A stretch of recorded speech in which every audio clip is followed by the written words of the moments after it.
వచ్చామా? ఈ కేవ్ నిన్ననే ఒక షార్ట్లో వచ్చింది. ఈ కేవ్ నిన్ననే ఒక షార్ట్లో వచ్చింది. నేను ఇక్కడికి వస్తాను. ఈ కేవ్ నిన్ననే షార్ట్లో వచ్చింది. నేను చూసా. Wow, amazing. ఇది హైదరాబాద్లో అసలు ఇలాంటి కేవ్స్ లేవు కదా.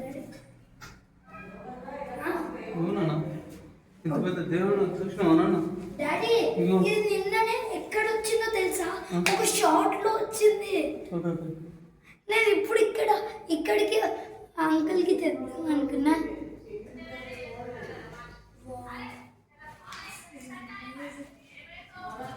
ఇది 12 feet కింద.